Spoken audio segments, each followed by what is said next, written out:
de 20 ans. Je venais à peine de faire la première année université. J'étais revenu à la maison. J'ai commencé à prêcher l'évangile. Je prêchais l'évangile. Je suis entré dans une maison. J'ai prêché l'évangile là-bas. Il y a eu 3 sœurs qui ont donné leur vie au Seigneur avec leur maman. Le papa était un rosicrucier. Moi, je ne savais pas.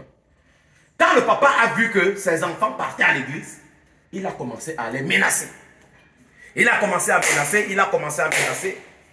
Un jour, il dit à ses enfants là, allez dire à votre frère Roger là, que je vais lui faire mal.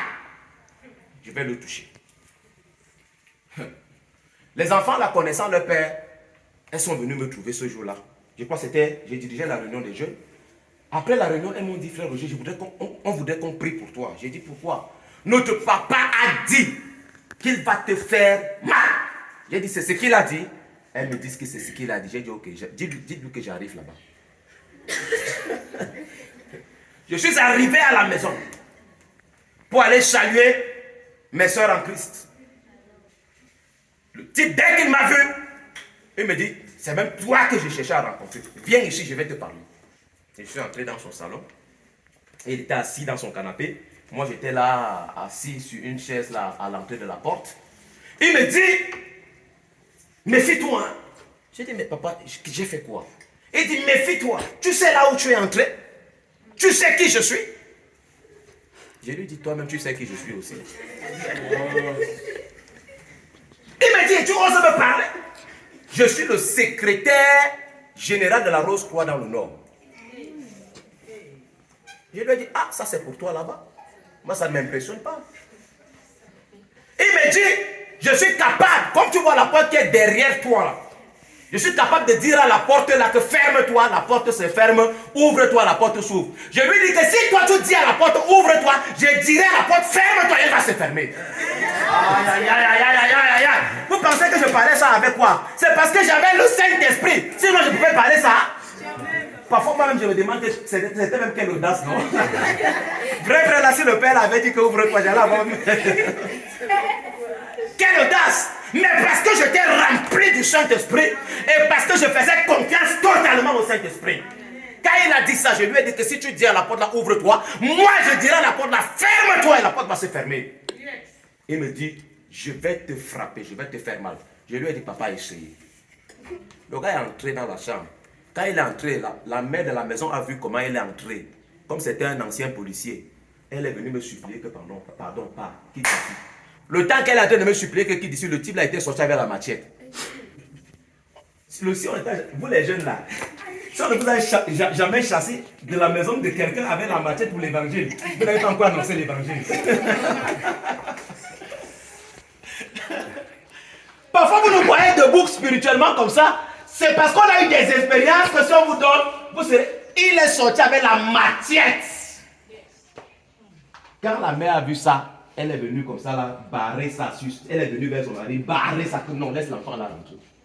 Finalement, les autres se sont mis à pleurer. Ces filles-là, elles se sont mis à pleurer. J'ai porté ma Bible, je lui ai dit on va se revoir. Je suis parti. J'arrive à l'église, le samedi qui suit. Ces filles sont venues à l'église en pleurant. Elles disent que notre papa ne cesse pas de dire qu'il va te toucher, il va te faire. J'ai dit ok. Il a dit ça. Ok, comme lui dit qu'il va me toucher, moi je le paralyse. J'ai élevé la voix, j'ai dit bon, je vais prier maintenant. Je vais le paralyser. J'ai dit je déclare et je décrète qu'il soit paralysé au nom de Jésus. Le lendemain, le monsieur a pris le vélo pour aller dans son champ. Il est tombé, c'est le déboîtement de la cuisse, paralysie. Frère, quand tu as l'esprit de Dieu, tu peux affronter les principautés. Il a été paralysé, il est tombé de son vélo. Imaginez comment quelqu'un peut tomber du vélo, il a déboîtement de fracture de l'os, déboîtement ici. Le gars est arrivé à l'hôpital de Mesquine, pour ceux qui connaissent l'extrême nord, on l'a interné là-bas, il a d'abord tapé 6 à 7 mois là-bas. Quand il est revenu de l'hôpital de Mesquine, vous savez la première personne qu'il a cherché? Allez m'appeler votre frère Roger. Alléluia! Parce que vous ne connaissez pas qui vous êtes quand vous avez l'Esprit de Dieu. Sinon, c'est-à-dire que quand tu es rempli du Saint-Esprit, il y a des personnes qu'il faut leur donner la correction. Il s'amuse à te nuire. Donne-lui la correction. Donne-lui une petite diarrhée spirituelle. Il va se réveiller le matin. Il va te chercher.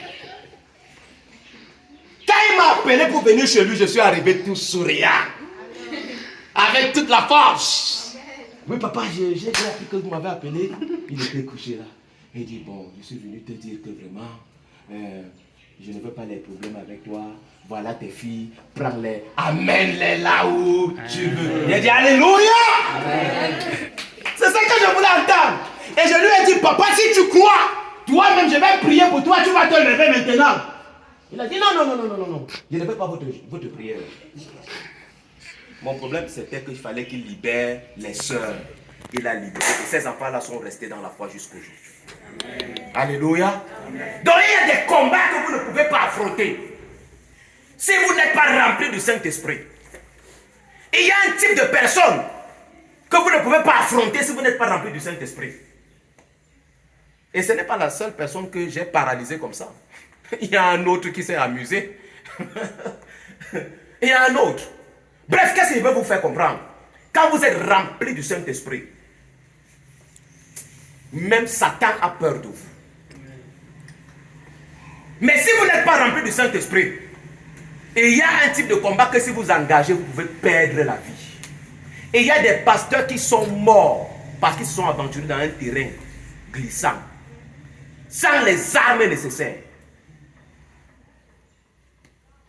Parce qu'on croit souvent que chasser les démons là, ce n'est pas le bruit, frère. Tu viens regarder ce qui s'est passé avec les 7 fils de Séba. Qu'est-ce qui s'est passé? La Bible dit que les démons là les ont déshabillés, tapés correctement. On ne s'amuse pas avec ces choses-là. Il y a un frère avec lequel on faisait la délivrance. À un moment donné, le démon a même carrément laissé toutes les autres. Le démon s'est enchaîné sur ce frère, voulant l'étrangler avec sa cravate. Ça a arrêté la cravate. Le frère, la respiration même voulait déjà se couper. Il a dit au frère que quand on te dit souvent que quand on fait la délivrance, on ne met pas la cravate, enlève ça. Aujourd'hui, là, tu vas comprendre. Tu peux faire la délivrance, tu as la cravate au cul. Enlève tout ça. Il y a des choses que quand tu enlèves, tu enlèves tout ça. Le frère n'arrivait pas à respirer. On pose la question au frère que mes frères, dis-nous, c'est quoi? Tu es dans un péché. Pourquoi? Le frère n'était pas rempli du Saint-Esprit. Mais parce qu'il voit les autres faire la délivrance au nom de Jésus, il vient aussi. Est-ce que c'est les jeux? Et il y a un type de combat qu'on ne s'amuse pas, on ne s'engage pas quand on n'est pas équipé. Jésus savait que les disciples ne pouvaient pas affronter certains combats sans être équipés du Saint-Esprit. Les Hérodes les attendaient. Et il leur dit, restez jusqu'à ce que mon Père vous envoie le Saint-Esprit, la puissance d'en haut.